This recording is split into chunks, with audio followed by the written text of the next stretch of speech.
We have the man, the mission, the one of the coolest people in San Francisco right now, to say the least. I gotta hype him up. You know, it's my job, right? I'm the host.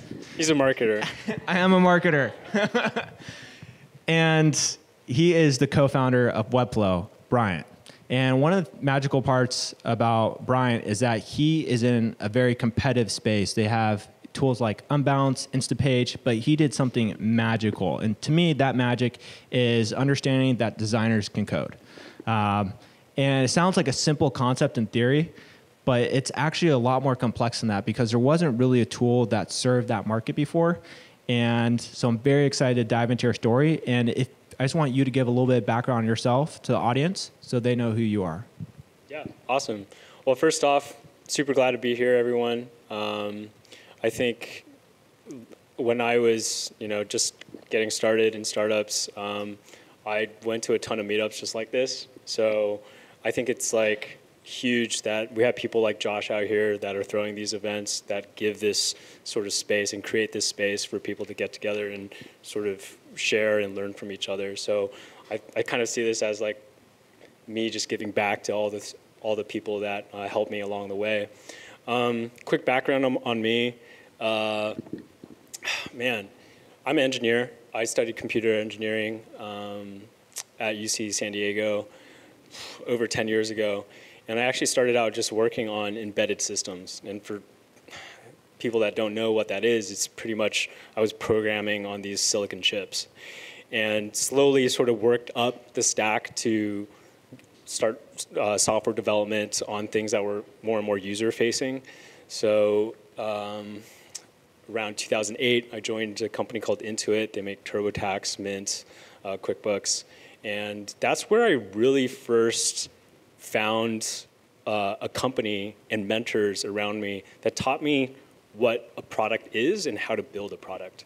And that experience was probably the most transformative experience of my career in that I learned how to build a product. It wasn't until then that I understood all the sort of steps that it took to acquire the knowledge needed to gain the insights to go into the engineering and to the design and stuff. So maybe that's something that we could get into a little bit today. Fast forward a few more years. In 2011, started my first company. It was called Vungle. They're actually located nearby. They do mobile video ads. I would call it more of a B2B product because you're talking about building an ad network. So you're dealing with publishers and advertisers. And in my 18 months there, I quickly realized that I was much more of a product person than working on an ad network. So I left that company, joined up with a former colleague of mine from Intuit, Vlad, and we started Webflow. And Webflow is founded on the entire premise that there's this two-stage process in creating something on the web. You're a designer, you're designing something, and you're usually throwing it over the wall to a developer to build it. And we thought, hey, this is broken. It's been done this way for 20 years. There's got to be a better way. And that's essentially the premise of Webflow. Our whole design team over at our agency uses Webflow, and they love it. So that's when I first found out about Bryant, and I was like, who is this guy that created this product that our designers love? And so I want you to take me through some of the early parts of Webflow in terms of what was it like to validate the product and get some of your first users on board? Man, like thinking back on those times, it almost gives me the shivers a little bit. Validate. So to pull back a little bit, if I can, like starting a new company from scratch is always nerve-wracking, right? You're, working 18-hour days, 7 days a week, and in the time leading up to YC, we really didn't know what would happen, right? We were just thinking that the product that we're building needed to exist. And what we didn't do very well is validate the product concept. What we did do, however, was we poured a lot of energy into like this proof of concept. It was essentially a version of Webflow that gave people a sense for what our final product would be. And during that time, we really just looked at, like, okay, here are some things that would be really cool from a user perspective. Here are some things from the design perspective that would be really nice to integrate. And we just spent like probably 120 hours straight just building that proof of concept with no interaction with a potential customer. I would suggest you not do that. What I would do now, I'm not necessarily a subscriber of Lean Startup. I think that it requires a bit more discipline when you're thinking about creating a product from scratch. But what we would have done instead is at least talk to customers about what their most critical pain points were that we felt like we weren't addressing. So when we did finish the proof of concept, what happened was we hosted it. We threw it up on Amazon S3. We posted to Hacker News. And literally, it could have gone either way. That Hacker News link could have just never been picked up and ended up on the front page, or it ended up on the front page. So what actually happened was we ended up getting 35,000 beta signups in 24 hours for Webflow. And we're just like, whoa, did that really just happen? And I think from that standpoint on, like, we knew that the product vision that we had was at least in some degree correct. Like, all we had to do was kind of continue to execute, build the features that we knew we needed to build to get to V1, and a significant portion of those beta signups would turn into real customers, which is what happened. And what was that early feedback that those beta customers were giving you? And it's funny, similar company that has a story like that is Loom. So Loom posted on Product Hunt, and they just shared their product on their Facebook profiles, and it went viral. And that was the only thing they've done in marketing since. Now I think they have close to 1 million users. Yeah. Oh man, it's crazy because like a lot of marketing nowadays is about the block and tackle, and you talk about the tactics, right? Something that is almost impossible to block and tackle is like that initial spark, that big bang in the very, very beginning of a product's journey. And there are things that you can do to increase the chance that your product has a big bang moment, go from 0 to 35,000, go from 0 to 1 million like Loom. Like, I can think of, I don't know, there's all these like, all right, there's a lot of them, right? Like, there's like apps that essentially like become like the thing overnight, right? And there's a lot of things that go into it. And just in the same way that, 4 billion years ago, Earth was just a pile of like gas and rocks and stuff, and all of a sudden like life appeared. With a startup and with a product, I also feel like you need that perfect condition for that sort of product to take off, to go from 0 to 35,000, to go from 0 to 1 million. And if you're to ask me what those things would be, it would be A, you have a really clear problem that you're solving. B, a really well-designed go-to-market, like your brand, your copy, your landing page is just really well-designed. It catches people's attention. And C, you have some go-to-market sort of mindset among the entire team. Like, I'm really lucky in that my 2 other co-founders have a growth mindset, right? So Vlad, CEO, he also wrote half of Webflow, the main designer code base, that's all him, and Sergi, our designer, co-founder. Like, without those 3 things, like, I don't think we would have created that big bang effect. And I think with Loom, like, his name's Shahid. Dude, he's got crazy background in growing consumer products. And like, he's been in venture, he's seen a lot of success. So he essentially manufactured that big bang. Whereas like, I felt like I kind of stumbled on it with Webflow. So like, with that in mind, I think there are things that everyone here can do to like, think about their next project. If you are looking to create that big bang moment, do you have that ingredient in place for the chances of that big bang to be successful? Yeah, I think so much of it is about product market fit. Like you're saying, you have to be solving a problem. And as simple as that sounds, most people are just solving a little thing or just not enough of a problem. And they're wondering, why don't people like what I'm putting out? And the answer is because it's just not big enough. And then, so you put the first version out there. What was the first version like, and what did it look like in terms of retaining those users that you initially got?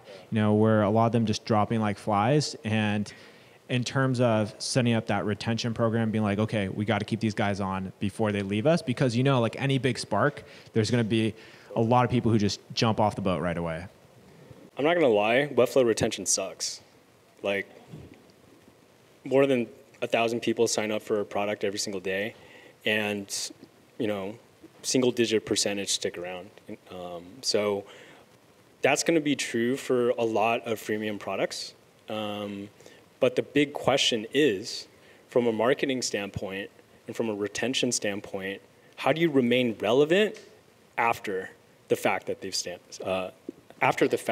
sign up? So in the very beginning, our product sucked. You couldn't even create multiple pages. You could literally create just a one-page landing page, and maybe,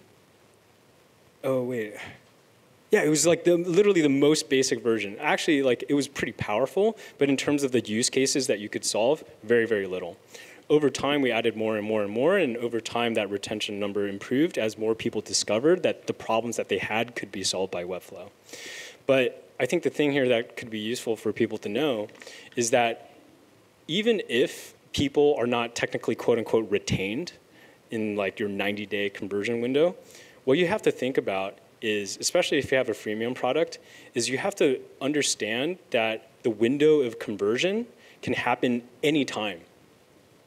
And what I mean by that is, say I sign up for Loom, right? And I was like, yeah, it's not for me right now. And 45 days later, it's I really need to create a video.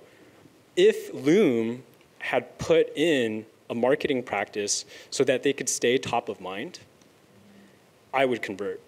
And that's what we're trying to do with Webflow now. Everything that we're trying to do is about the whole customer journey. So it's about before you sign up, it's about after you sign up. So the things that we're doing before you sign up is about trying to communicate to you the value of the product. The things that we're trying to do after you sign up is trying to remind you of the things that made you sign up in the first place. So there's a lot of data that we have to capture up front, and there's all these really awesome SaaS products out there now that help personalize copy, personalize landing pages. And to be honest, we're just starting to explore those. But there's so many different products out there right now that give marketers the ability to really custom tailor that message. Personalized marketing is I think is that buzzword, right? That gives you the ability to really fine-tune that message and be able to touch them along the way so that you continue to keep that top of mind.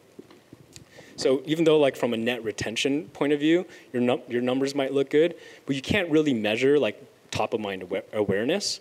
And that's what we're trying to do. That's what we're trying to solve for. That's why we're doing YouTube pre-rolls. That's why we're trying to do Facebook, right? Is that even though you signed up, there's still an opportunity to remind you that, hey, look, I know that you're looking to build an e-commerce site. Check us out. We got this video.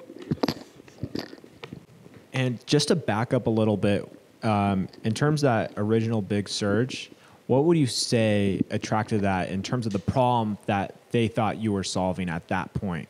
When you put that first marketing message out there that said, hey, we exist, what was that problem that people were wow, they're solving this, and that's why they hopped on board? Yeah, it was very much the design and development gap. People saw that, oh, wait, it is possible to build a UI, which is an abstraction layer above HTML and CSS. And people saw attempts at it before, and no one saw the level of quality that Webflow brought to the table. So I think specifically the Hacker News audience, which is notoriously difficult to please, they saw that this was a really impressive feat of engineering, and B, that this age-old problem that people thought couldn't be solved could potentially be solved. So that's kind of really, I think, what drove that interest to Webflow in the very, very beginning. Cool. So at this point, you have those 35,000 users, and you're figuring out ways to retain them. Now, what took you to the next level, right? So you have to find a way to turn that into a million somehow. And there's a lot of work that goes between that and getting to a million. So were there any key implementations in terms of strategy, adding team members, and maybe even some more tactical stuff? We tried a lot of things. We tried paid with different design-focused ad networks. We tried Google AdWords, which was the quickest $10,000 our small startup ever spent. We tried very, very light Facebook, which was also, we couldn't measure that ROI very well because we just weren't sophisticated enough at the time to understand. We dabbled with paid promotion of Webflow on those ranking sites, top 10 website builders, and they're essentially just try to ransom you out of $500. Hey, but if you gave us $1,700 more, you could go from rank 6 to rank 5. And we're just man, is it really gonna be like this? Do we really have to So we really tried honestly everything. At the time, we were pretty small, right? 4 or 5, and we had 100,000 users, even though we were 4 and 5. What we did was we hyper-analyzed our funnel, and we tried to understand where users were struggling with the product, where they were dropping off. I mean, this is all kind of normal stuff, right? People install Mixpanel, you figure out where the conversions are, you figure out how to optimize X, Y, and Z. We did a lot of that, which helped. In terms of top of funnel growth, we didn't realize it at the time, but we just relied on organic. We focused on building our product to a quality level that people just couldn't refuse telling other people about it. People like Josh, right? You're just saying your designers love it. I'm sure your designers have probably told other designers about it by now. Tactical things that we did to really drive growth, historically for us, have all been around product launches. So we almost treat product launches as building a product itself, because especially when you have a product like Webflow, where there's not a lot of distribution and mechanics at play. There's not a lot of network effects at play, like an Airbnb, where you have hosts and guests, and it kind of compounds on each other. We're not like a network effects type of business, or so we thought. What we did realize was the single largest cohort of users that would sign up to Webflow and then convert were freelancers and agencies. So originally we were oh, this is cool. These are people that are likely building a lot of sites. They have a lot of clients and stuff like that. And we operated and we treated this cohort of customers as just a normal cohort, just like, a small business owner building a website. About 2.5, 3 years ago, we came to the sudden realization that this cohort of customers, of freelancers and agencies, we shouldn't actually be thinking about them as customers. They were actually our distribution channel. And when we made that realization, and we decided to focus and reorient our marketing and product all around the concept that these cohort of customers are actually our outbound sales team, so almost, we created products and we developed marketing material that essentially helped us reach a growth inflection point where they were the ones that were doing the selling for Webflow. They were the ones that were telling small businesses that they should set up a Webflow site and that they should build it for them. So, from a tactical standpoint, I think the thing that I would relay to you guys would be having a truly deep understanding of your customer personas, like literally talk to 20 customers a month of different varieties, of different backgrounds, try and understand their use cases, try and understand where they're coming from, try and understand their concerns and their motivations, right? Like figure out what they're motivated by, and then figure out as they sign up for your product, because like what are their qualms? What are the things that they're thinking about? For us, it was really obvious. For us, it was people were motivated by the fact that they didn't need to split their revenue with a developer. Like if you're a freelance web designer and if you use Webflow, you're now making double the money. You're making 4,000, okay, now you're making 8. That's literally the value prop. That's their motivation. It's a really strong one. What are they concerned by? They're concerned by, oh man, Webflow is super expensive compared to like $1 VPS hosting for their WordPress site in Romania. And they were thinking, oh, it's difficult to use. Expensive, we can market around that. We believe in the value of our product and we price our product off of the value, so we can create marketing material around why our hosting is better than the $1 VPS server. What was the other one that I mentioned? Pricing and then difficulty. Difficulty, we now have Webflow University. It's literally 175 videos that are all for free that teach anyone how to use Webflow. So that's what I mean by like having a super deep understanding of your customer personas. You have to understand all the different people that they're coming in, trying to understand what they're motivated by, trying to understand what they're concerned by, and then you can pick essentially what's most important to address. You know, it's a lot of interesting points right there. One of the things that I found really interesting is, one is you can make double the money. Because what we did when we adopted Webflow is we actually let go of 2 of our developers, which is crazy. It saves us a ton of money as an agency, but that's just the amount of value that it had. And to be able to do something like that is just tremendous for us. Even though you never want to let go of anybody. And honestly, that's a reason why we haven't been able to grow as fast. Like literally Webflow is changing the status quo of how design and development is done. You're not the only agency that has struggled with this dilemma. We had an agency out here by Levi Plaza, a branding agency, and they were looking to transition from branding to full service digital, right? They, at the time, employed 6 designers and 10 developers to execute, I don't know how many different websites for clients, but they did work for Coca-Cola, for a lot of startups around here. They did work for Charles Schwab. Like this is like pretty serious agency. And 10 developers on staff.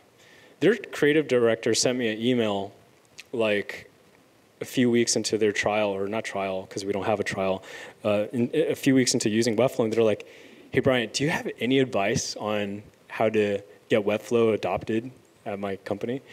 And I was like, sure, like what sort of advice do you need? It's like, I have like 8 developers that are just sitting around not doing anything anymore because all the designers are doing the whole implementation on their own. So like that's kind of also when you know that you have a product that is changing the sort of landscape of the industry that you're in, is when literally hiring and firing decisions are being made. And it does suck that certain people have to lose their jobs. But I would also my answer to this creative director was, there's always something for this developer to enhance, right? Like Webflow doesn't do everything. So you're always looking to potentially like have that developer add customization or something like that, or have them work on more complicated projects. Yeah, it's like what Bill Gates says. He says the only safe job is customer service. So let's talk about marketing to agencies and these freelancers. So once you found out, you're like, these are the segments that we want to hit. What did you do in terms of outreaching to them, as well as like creating content for them and making sure that those people were nurtured? Yeah, so I think that's a really good way to put it, nurture. It really is an audience that is sensitive because freelancers and agencies have a lot of options, right? If you have developers on staff, it's very, very difficult to persuade that developer to use Webflow because it's essentially their job. So when it comes to like cultivating that audience, what we really try to do is foster a really strong online community. I don't know of the Webflow users that are here, but our forum is a very positive place where people go to get answers to technical questions, but also like some of the questions that have to do with, client communication.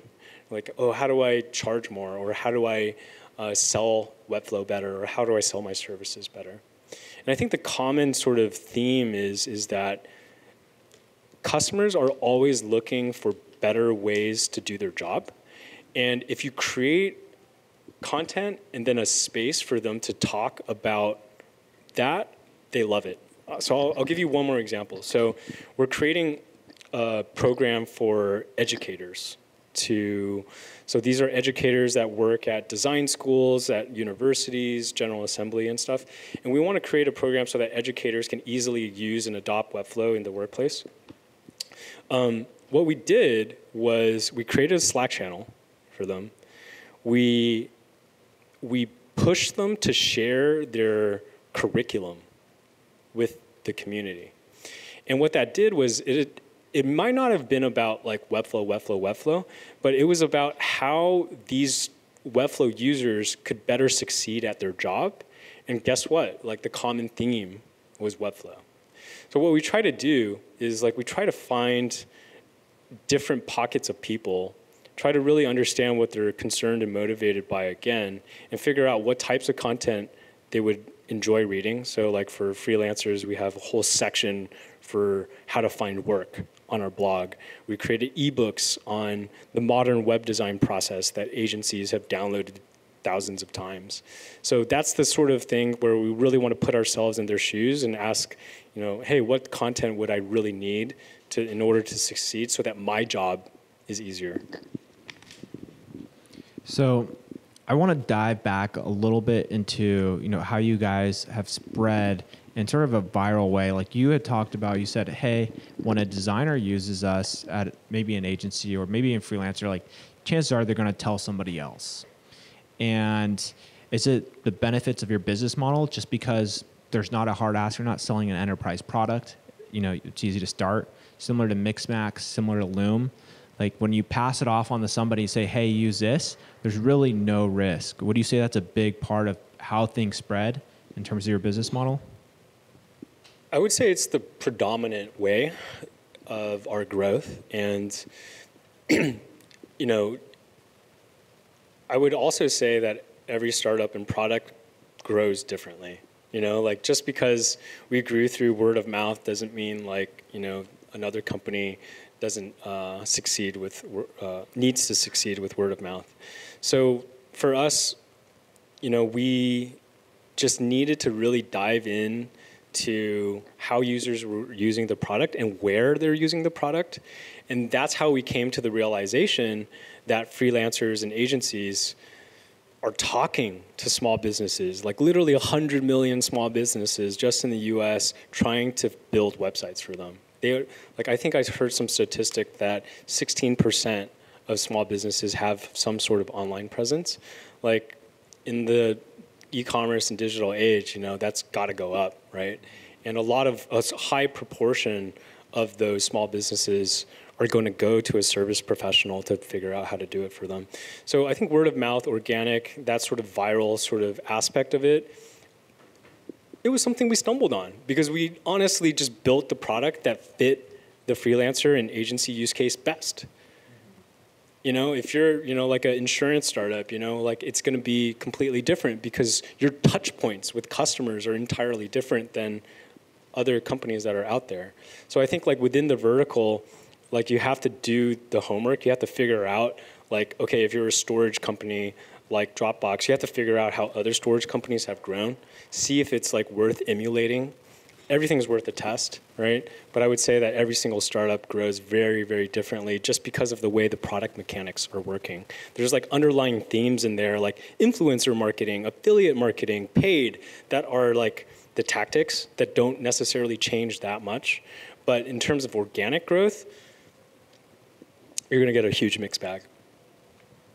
Makes a lot of sense. I want to talk a little bit about the landscape that your business is in. And by landscape, I mean who are not per se competitors, but who are people switching over from? So they say, hey, Webflow's cool. I'm using X right now, but I want to use Webflow. And what are those? Who are those companies, and why are they moving you guys? Man, we suck at this. Like, we, the company really, any startup, any company definitely reflects the founders, especially in the early age, from like size 100 to 150 or 200, right? Like, so if you have a founder that you're working with and he comes from like Oracle or Salesforce, man, that guy's got to be like a crazy good salesperson, right? And then the culture of the company becomes a crazy good sales. For us, we're just bunch of nerds, like we just build product, we just write code all day.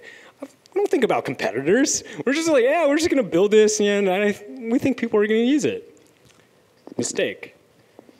I think product heavy founding teams, even though they have a really good base to start off of, the sooner they realize the sort of operational tidbits like competitive landscape and start to think about buyer personas, like switching costs, switching reasons, the better growth for their company.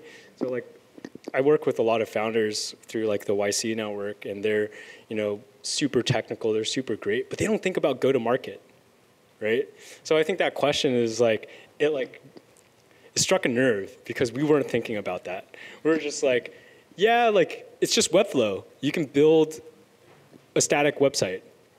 So, Webflow is moving into the future here, and I want to ask you, what growth initiatives do you guys have planned? And, if you have anything that you haven't told anybody else, this would be a great place to announce it. We're definitely at an inflection point in the company. Like, if you look at 2 years ago, I think we were a team of 35, we're 30. Today, we're a team of close to 80.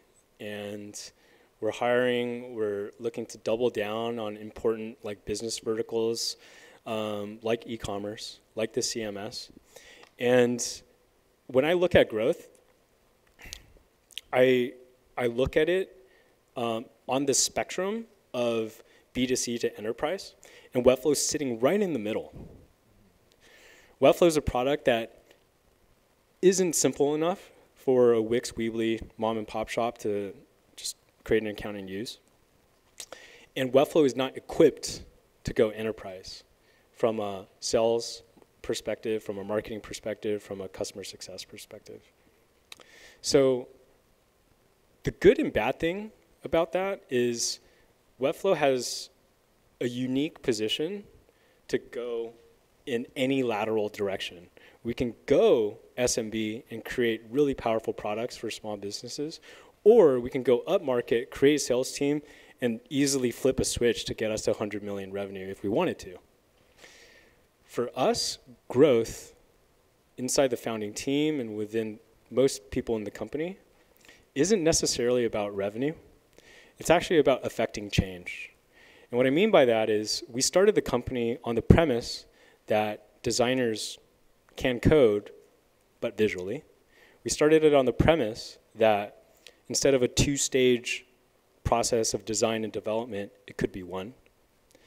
In order for us to really fully realize our vision of what our product can do to empower people like you, your designers, your developers, to create this kind of software that we believe that they can create visually, we might just stick right in our sweet spot. We might not go and flip on that enterprise switch. We might not dumb down our product to get massive scale. So when we talk about it on the growth team, Tim's over there, he's on my growth team. We're really looking at it from, okay, Webflow is right here, right in the mid-market. What are the problems that we truly believe we solve extremely well, and we should grow that? So what are those things right now? E-commerce.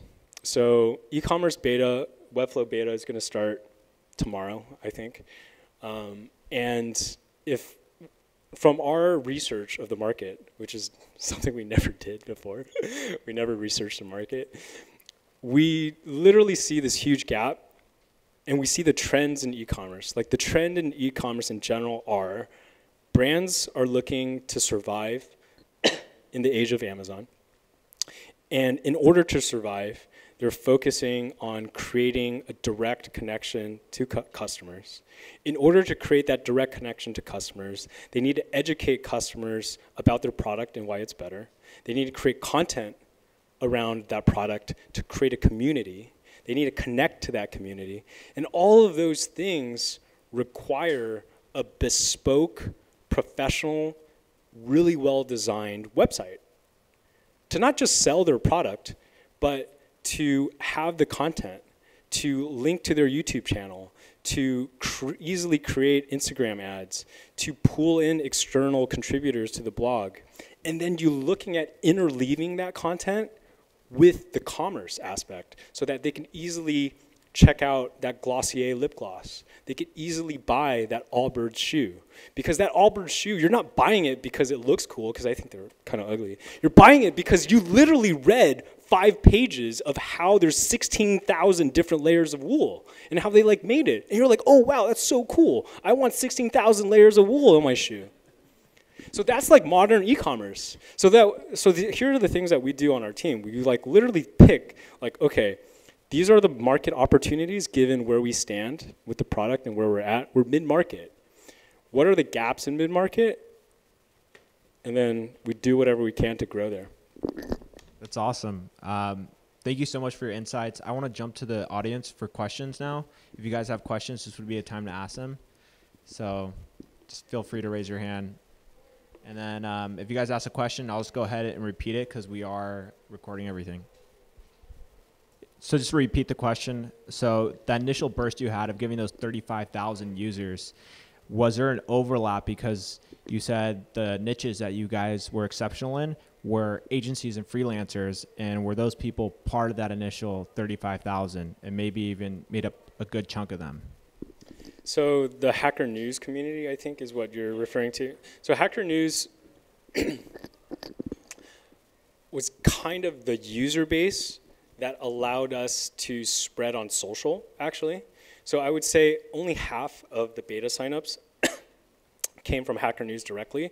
And then it went viral on Twitter because we had, we used Kickoff Labs. We had this incentive mechanism where you could tweet your the link to Webflow with a special referral code.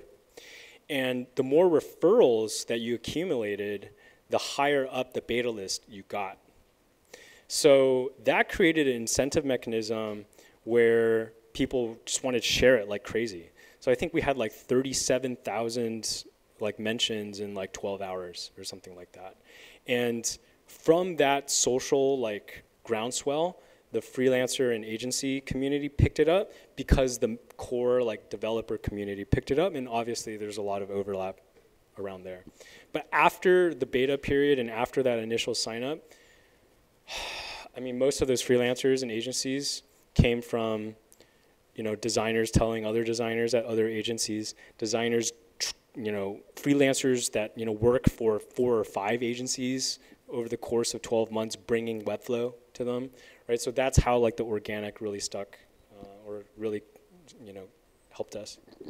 So just going back on your journey, what would you do differently in terms of whether it be marketing, even doing stuff like, research, whatever it may be?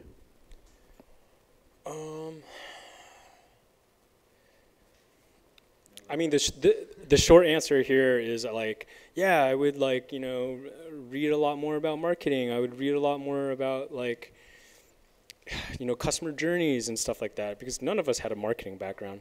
But the long answer, to think like more slowly here, to use Daniel Kahneman's term, would be like, I might not have done anything differently. And I don't mean to say that in a conceited way, but I mean to say that as like, I learned so many lessons along the way that had I not failed and experienced like what it was like, I wouldn't have the convictions that I have today, or not convictions, I wouldn't have the beliefs that I have around growth. I wouldn't have the beliefs that I have around like building a product.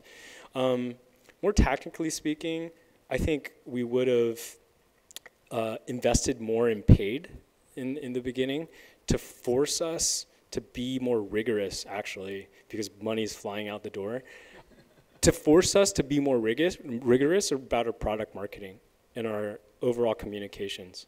Because when things are just organic, it was like, oh, cool, like we're growing, it's fine. But, like investing in paid does two things. Like, obviously, you're getting more users as a result of it, hopefully. And then B, you're way more thorough with your customer journey.